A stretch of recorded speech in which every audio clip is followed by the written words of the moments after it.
The discriminant is part of the quadratic formula. It's the part that's under the root sign, b squared minus 4ac. And before you even use the quadratic formula, you can figure out what exactly you're dealing with simply by finding the discriminant. Okay? By finding it, you can tell what's going to happen when you use the quadratic formula. So let's look at an example, 2x squared minus 7x plus 9.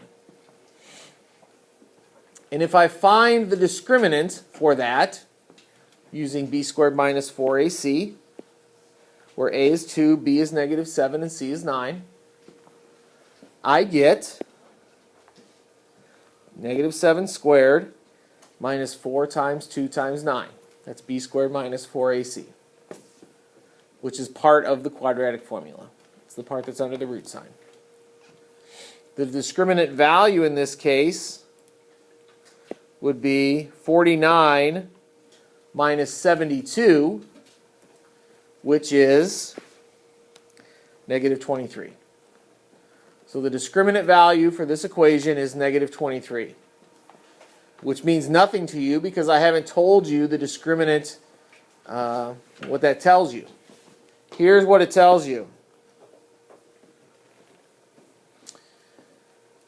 If the discriminant is positive, you have two real solutions for your quadratic. If the discriminant is 0, you have one real solution. That would be the double root example that we've talked about several times.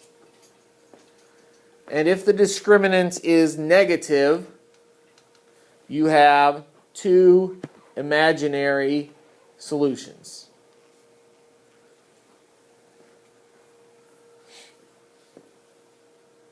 So on a graph, positive would look like that. You would have two distinct, different solutions, two places where the parabola would cross the x-axis. 0 would be the double root example where one solution bounces. And then an imaginary would be a parabola that does not hit the x-axis. You get two imaginary solutions there. That entire chart is painted on the wall somewhere. Can you find it?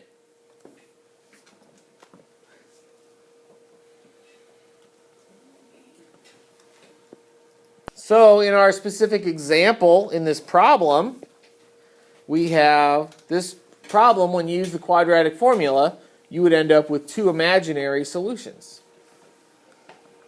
Or if you graphed it, this would be an up parabola that would start above the x-axis.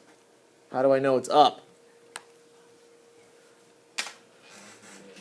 Because the A is positive, which we learned in 5.1. All right. I want you to find the discriminant. Actually, we'll do this one together.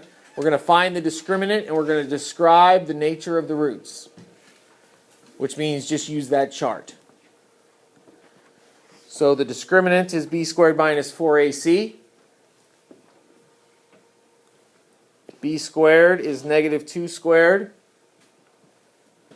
minus 4 times 6 times negative 1. The rest is simple arithmetic.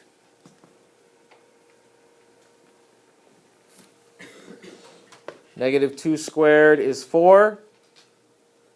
And then those three numbers multiplied together is negative 24. Chop, chop. You get 28. So then how do I describe my roots if my discriminant is 28? Two real roots.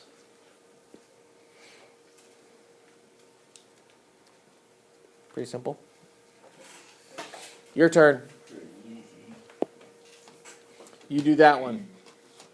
Oh. Why isn't it? Discriminant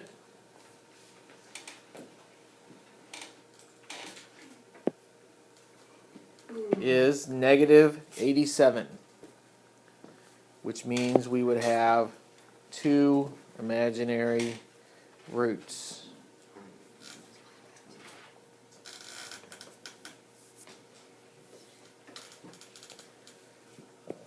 Which means the graph could look like this. More likely, since it's up, the graph would be above the x-axis. So it would more likely look like this. More what it would look like.